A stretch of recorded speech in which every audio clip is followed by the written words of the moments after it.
Everyone has a defining moment in their life. It could be as simple as the day you realized what you wanted to do with your life, the day you got married, the day you had your first kid.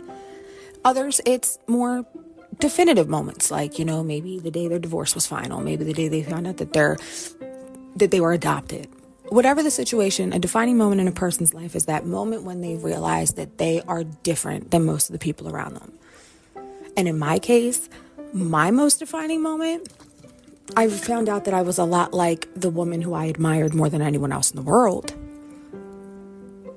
And honestly, in that instinct, I didn't want to be. This is the one with my breakdown.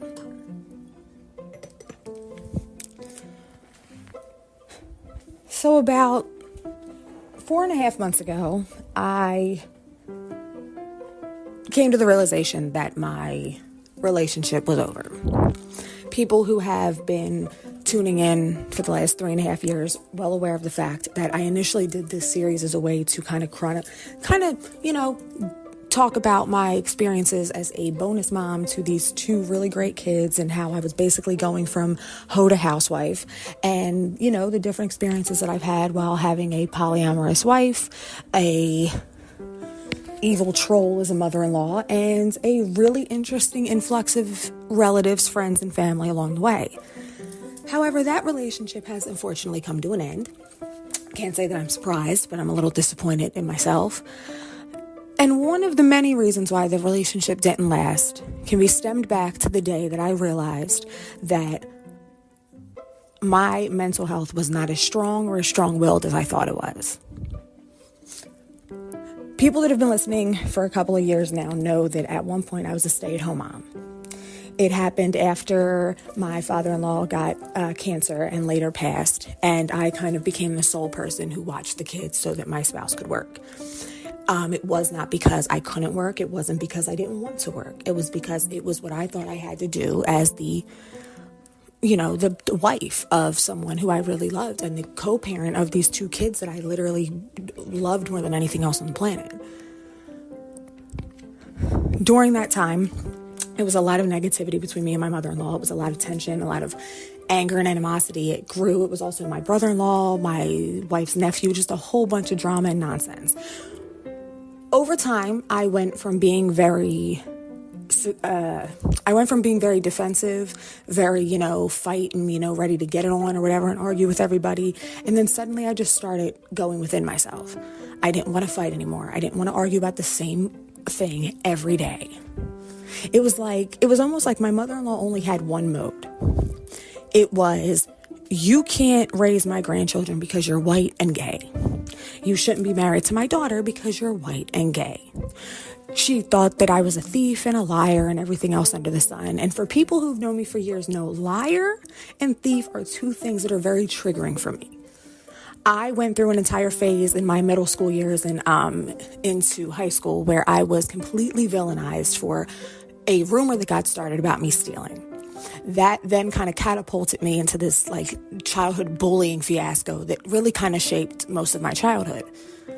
So to hear someone claim that I was stealing, especially stealing money, I don't play with people's money. I don't believe, I'm very big on financial security as someone who grew up working and, watching, struggles and stuff. I was very keen about money.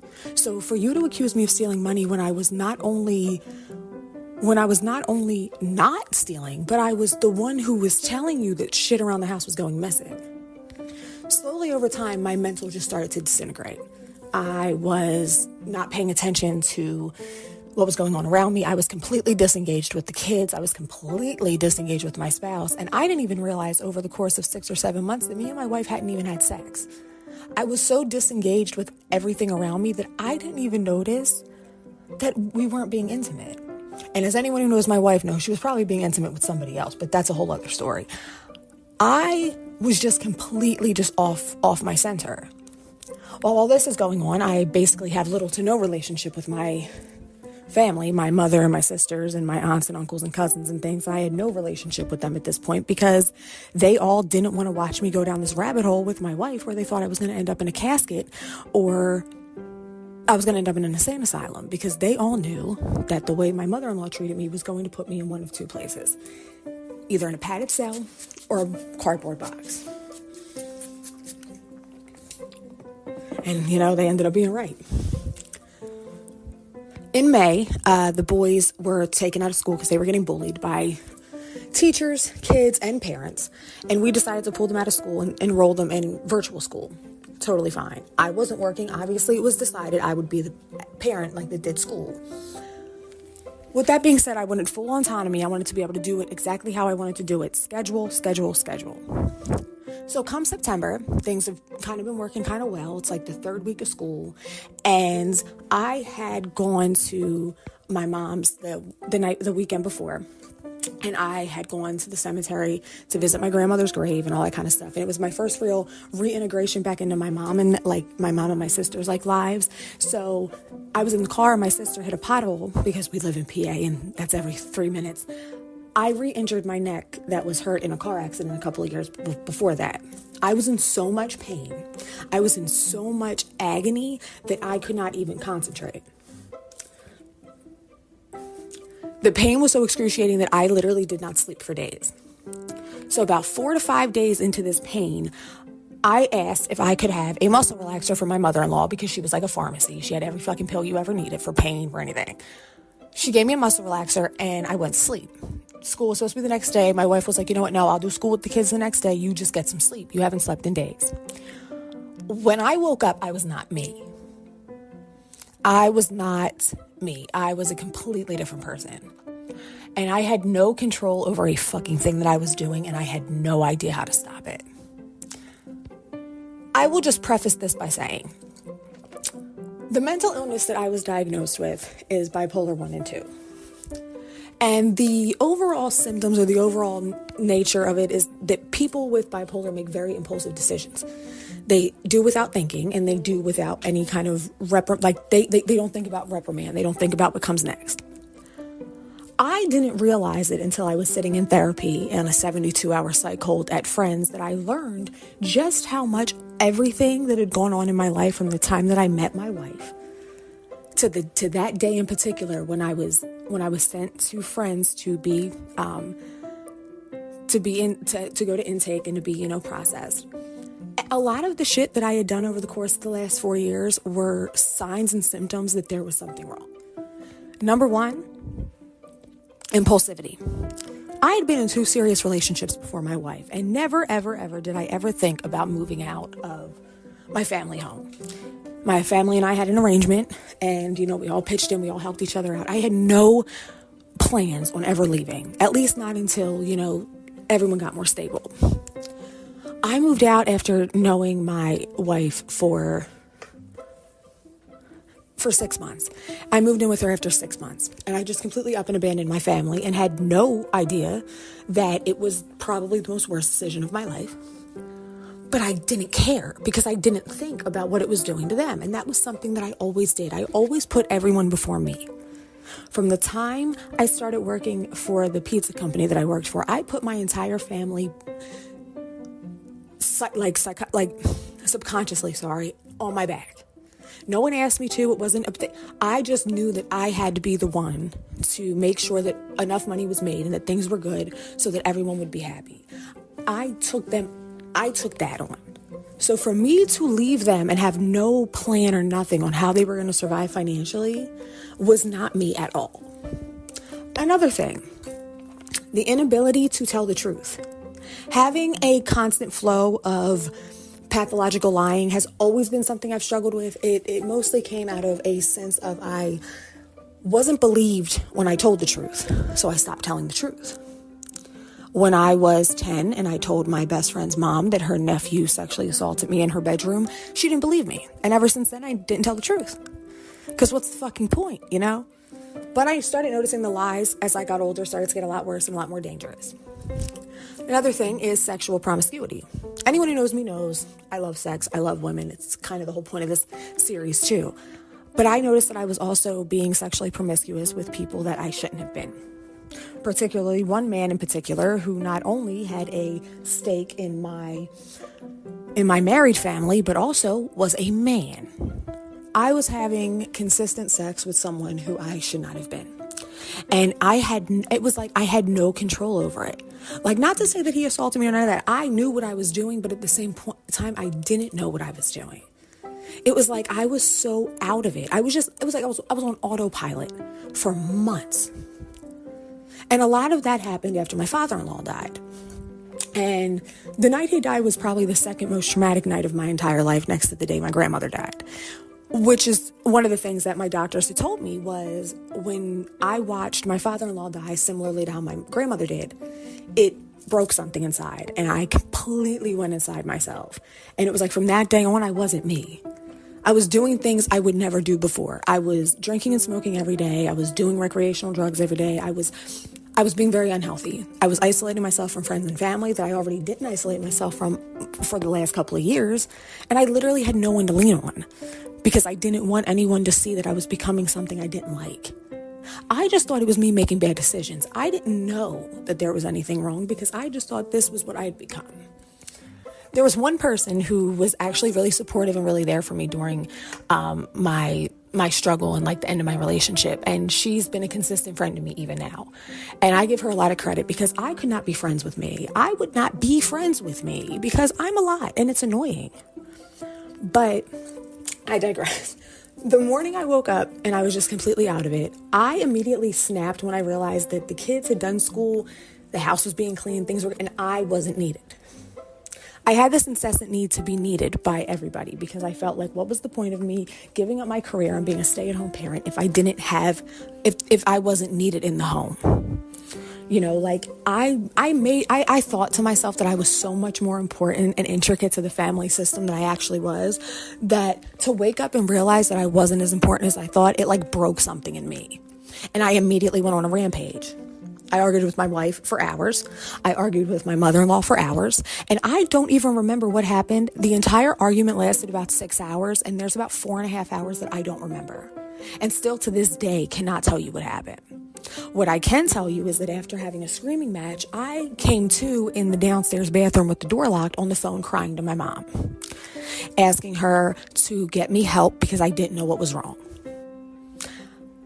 My mom had a lot of experience, or at least some experience, with bipolar and other forms of mental illness because my grandmother had it. And after a while, my mom became my grandmother's caretaker in her later years, so she understood some of the signs of what a manic episode was, what a depression. So she kind of knew or thought she knew what it was. So she told me to call my shrink and get taken somewhere so that I could get looked at. And that's exactly what I did. They took me to Friends, and I was put under 72-hour hold. When they released me, they told me on the way out the door that I was diagnosed at this stage with bipolar 1 and 2, with anxiety, with an anxiety disorder, as well as possible BPD. They said that the treatment plan was going to be designed and all that following a appointment with a doctor at another location later on in the week. But they said that they needed to release me to someone in my family. Naturally, when you get married, the person they're referring to is your spouse. Like, that's the person they want to send you home with. My wife wouldn't come and get me. She didn't even go with me. I was completely and utterly destroyed. I would never do that to a person, whether I was pissed at them or not. I understand that I acted a plumb fucking fool that entire day and probably deserved to be ignored. But when you're having a mental breakdown and can't function, being ignored by the person that you married and put down as your emergency contact, as your next of kin, is not supposed to leave you in a time where you don't have your wits about you. So that was kind of the realization to me that, like, is this real life? Like, is this really the person that I married? Like, is this serious? So my sister ended up coming to get me, as she usually always did. And I was at my sister's apartment, and I'm, getting myself together or whatever, and I realized my fucking toe was broken. Apparently, my arm was completely bruised from wrist to elbow. No idea how that happened. Here, I was so angry at my mother-in-law and was in a state of rage that I wanted to hit her, that to stop myself from hitting her, I kicked the door so hard that I'd put a hole in it and broke my toe, and I banged the wall so bad that there were indents in my arms and I was bruised from wrist to elbow. I knew in that moment that I could not go back there right then. I couldn't do it. Because in the state I was in, I probably would have done physical harm to someone. And I didn't know who that person was going to be. And I was terrified. I didn't want to be this way. I wanted to be like my grandmother in every aspect. I wanted to be strong. I wanted to be resilient. I wanted to be someone looked up to. I did not want to have a mental health problem. I did not want to be medicated at 28. I didn't want to have to live my life this way. I didn't want it because I didn't want to have to rely on medication to be a person.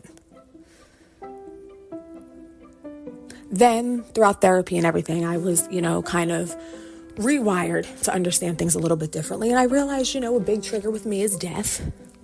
Over the course of the last couple of years, I have lost a lot of people in my life that really matter to me, friends, old colleagues, people that I considered brothers. And it was really emotional, mostly because I also didn't have a great relationship with most men. I didn't, I'm a lesbian with daddy issues. Cut me a break. And the men in my life were usually colleagues, coworkers, friends, extended relatives. And when all of the men in my life that I actually looked up to and admired, when they all died simultaneously, back to back to back, I couldn't function. But since I didn't know how to adequately express what I was feeling, because I didn't feel like I was in a relationship where I could talk about how I felt, I started acting out. I was talking to people online for emotional support. I even met someone online, actually hung out with them, hooked up with them, and became really, really good friends with them afterwards. I hooked up with a guy who was an extended member of my wife's family. And that went on for months. I had no control over anything I was doing at all. And it wasn't until that day when I sat in the doctor's office and they told me what was wrong with me and what their plan was for me that I suddenly realized it all made sense. My entire relationship was a symptom of my mental illness. My entire infatuation with this woman and the life she had to offer me was a symptom. The things I accepted from her that I would have threw any other woman away for was a symptom. My inability to have the strength and the wherewithal to defend myself against her mother and her family members, the fact that I almost threw my own family away, was all a symptom. Because it's not me. Anyone who knew me before 2019 can attest to the fact that I cared about three things: my family, my money, and women. I didn't care about anything else in the world, and always my family came first. There was not a woman in my life who I ever put before my mother and my sisters, ever. There were some that I was able to equal it out because they didn't expect me to do that, and there was one that I didn't even have to, it was like an equal playing field. This was the only relationship where I completely gave myself up to someone emotionally, mentally, physically, and spiritually, to the point that when our marriage started to fall apart, I fell apart. And I can sit here and try to blame my mother-in-law for being homophobic and racist. I can sit here and try to blame my brother-in-law for being himself. I could try to blame my wife for not being supportive enough. But at the end of the day, I may have been sick, but I wasn't completely out of my mind yet. I easily could have not did the things that I did. I easily could have left. And I chose not to because I thought that this was my last chance. I loved those boys more than anything else in the world, and I would have did anything to keep them in my life, even accept a relationship where I wasn't happy. The effects of what happened in September had a real strain on my relationship because I went home at the end of the first week of October. And from October to January, things kind of were normal as far as like day to day, like, we interacted with the kids, but we were never the same, me and her. I did not trust her. And she didn't understand why. She didn't think it was fair for me to expect her to come with me to the hospital after we fought all fucking day. Our relationship never recovered from that. And on MLK Day, it was a snowstorm. And we had what had to have been the 15th fight over the same thing. I was finally over it.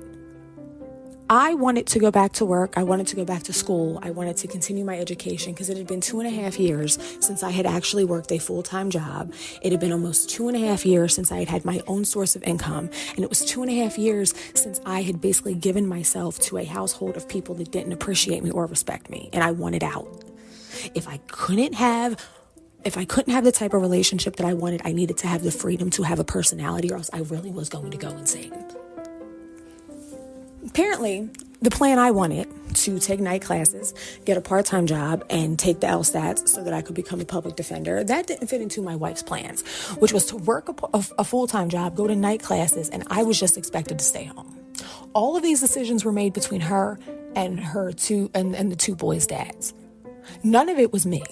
I didn't get a say in what I did. I didn't get a say in what I was expected to do.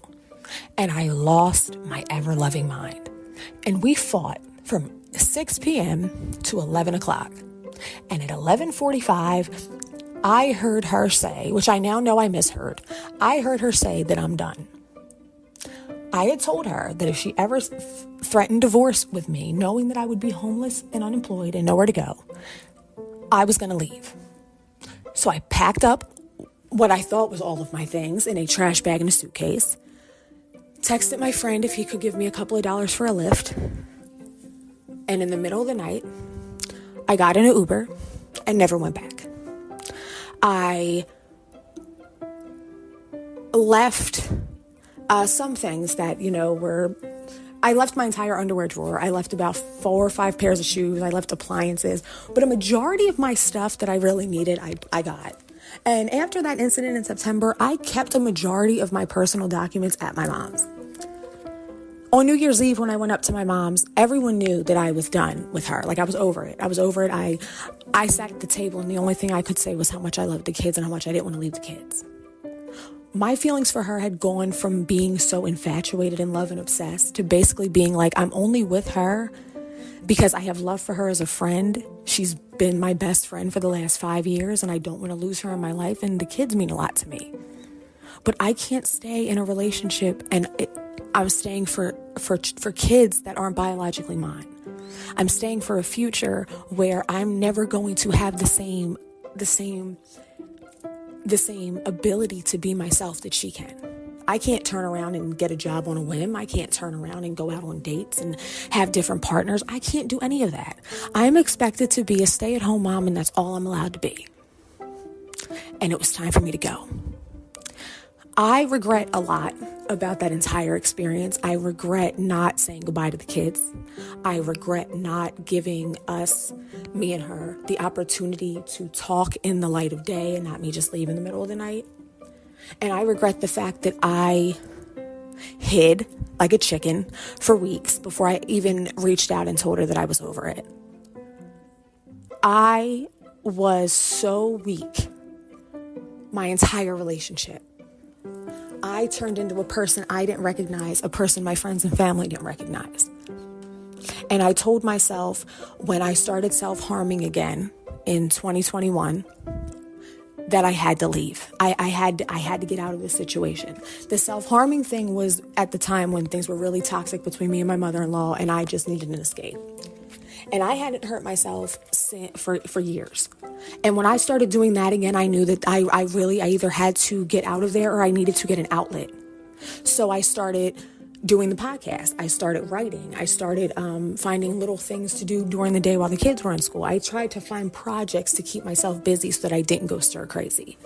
And everything really was okay until it wasn't. And I knew in my heart of hearts that I couldn't stay. I wanted that relationship to work more than anything because it cost me so much. I wanted it to work because I didn't want to think that I wasted 5 years of anyone's life, my life, her life, the kids' lives. I didn't want to think that we jumped into something and wasted 5 years of our lives. I don't want to think that we rushed into it. God had this huge, big shebang wedding in Orlando that cost me half of my fucking family and friends, only for us to get divorced. Only for us to separate, only for us to not end up together. I lost friends over this relationship, but I will say There was only one friend in particular that I'm very sorry that I actually lost time with, because there were some that I was like, oh no, like, I'm so sorry. I lost friends out of this situation, but I'm not going to take all the blame for that. I have one friend in particular, probably my best friend, and she knew when I wasn't me. She knew that I wasn't me so much that come September, before I even ended up here, after being seen by the doctors, she had called my mom ahead of time and knew there was something wrong. And to me, if you ever were my friend, you could tell, regardless of whether or not I showed up to your event, if I showed up to your birthday party, if I showed up to whatever, if you knew me at all, you would have known nothing I was doing was me. So why not see if I needed help? That's why I love my little best friend, little buddy, because she's the only person who actually did what I thought all of my friends would do. I'm isolating myself. I'm not coming to functions. I'm not coming to functions where the drinks are free. I'm completely isolating myself from my family, from my friends, from everyone that ever meant anything to me. And you don't think that there's something a little suspicious about that? I was falling apart. And sure, I chose to stay. I chose to stay in that household. I chose to stay in that relationship. I chose to put her and the kids before everything. And it almost cost me my life, because I lost a couple of hours the day I broke down, but I could have lost more. I could have lost weeks like my grandmother did. I could have lost. There's no way that I could live in that household and not end up 6 feet under. I tried to offer a compromise. I'm going to stay with my mom for a while, get my life back on track. You do you. And when you and me can afford to live in a place together, we'll come back together. She didn't want to do it. I made so many good suggestions on ways that we could have salvaged our relationship without it getting to this level. But that's the thing. If she couldn't have it her way, she didn't want to do it at all. And unfortunately, I was tired of being the only person that had to fold. Do I regret leaving my wife and my kids? Absolutely. Every day I regret leaving those boys, because I owed them a goodbye. I owed them an explanation. I do not regret leaving that household, because the woman who owns that house would have put me in a padded cell or in the ground. I could not stay there. And then on top of all of it, I knew in my heart of hearts that the second that my health got worse, I was going to be out on a limb. I would have lost my family forever. My mom, my sisters, I would have lost them forever, and would have been stuck in a situation with people who I couldn't trust. And it's not like, oh, I had a breakdown, I got medicated, I'm healthy. No, this is an everyday battle.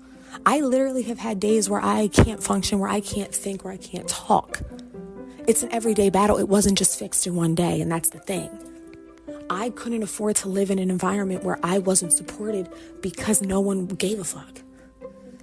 And I'm glad that I'm with people who love me enough to know when I'm not okay.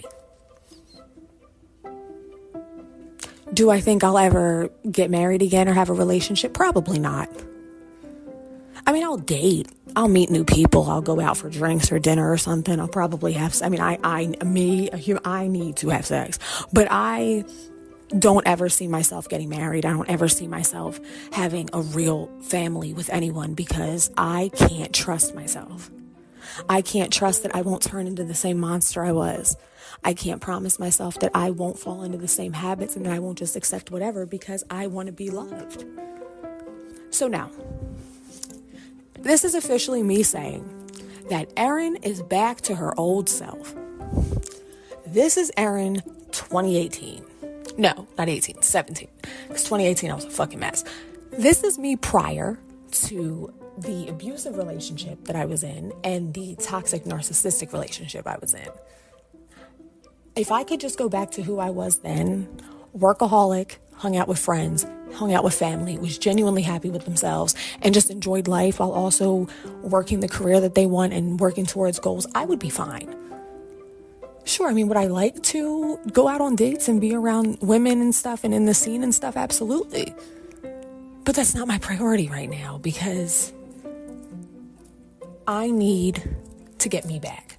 I kind of went away. It was almost like, you ever see like them Lifetime movies when the people like live in a basement for 30 years and they come out and they don't know how to hold a fork? That's me. Like, that was me. I didn't realize how much life had changed from the time that I was around everyone, social and interactive, and when I was basically a homebody. And so when I came out of there and stuff, I really didn't know how to function because I wasn't used to freedom. I wasn't used to not having anything besides work and myself. It had been years since that was my life. And I'm not saying that I didn't love being a mom and I didn't love being a parent, because I did, and I was actually fucking good at it.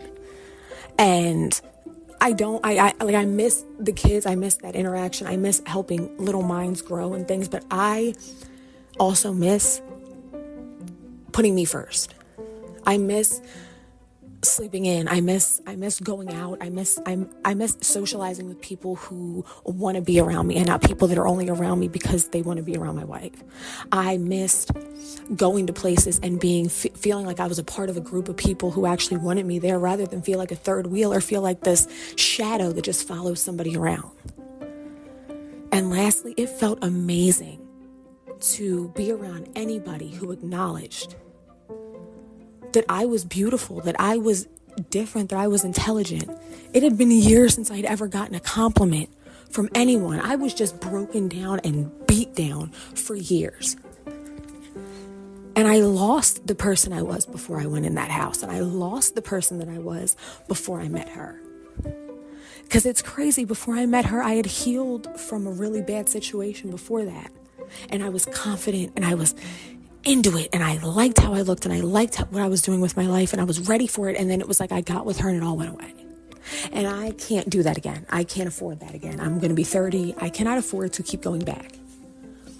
So hopefully with this episode and with the episodes that are coming out later on this weekend, you guys will get a better understanding of who I am now, because this is going to be the catch-up series. This is basically everything that you guys have missed since the last episode was posted back in January. The last episode that was posted was actually posted the night that I left my wife. It was the night I literally posted that episode, went downstairs into the kitchen, had the argument of a lifetime, and then left. So I've been essentially on sabbatical, re-establishing my life since that episode was posted. So I thought that I would give you guys the opportunity to, kind of wait it out with me. And I would wait until I was in a place mentally strong enough to tell you guys everything that had happened, because it's definitely been an adjustment.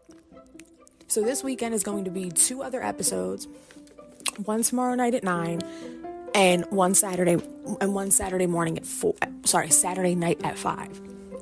Those episodes are both catch-up episodes.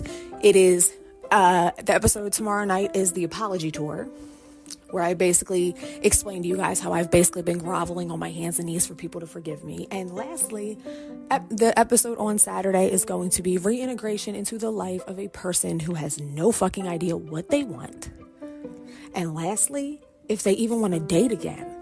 And how it seems like the second the universe heard that I wasn't living with my wife anymore, it was like the sky opened up.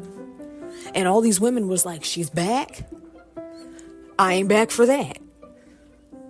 So make sure you guys like, subscribe, share, please promote. This episode was difficult for me to kind of put together, and if you feel like I'm rambling, it's probably because I never anticipated ever telling anyone outside of friends and family what the fuck is wrong with me. But I feel like telling people about my sexual orientation, telling people about my experiences, my sexual assault, my friendships, my whatever, it's helped people. I've had a lot of people reach out to me and say that, knowing that their story is similar to mine makes them feel better about themselves. So for me, there has to be someone out there that can relate to what I just told you. There has to be someone out there who had an experience with a partner who didn't accept their mental health, someone who had to leave a toxic marriage, or even a person who may be in the middle of a mental health crisis right now and feels like there's nowhere to go. The whole point of this series is not to air people's dirty laundry. It's not to air my own. It is to share stories that I feel like people can relate to, and hope that if there's someone out there who's struggling in any capacity, hearing me tell you about my experiences, it might be able to save you from going down the rabbit hole that I went down. For me, one of the bravest things that a person can do is stand up and say, I'm not okay.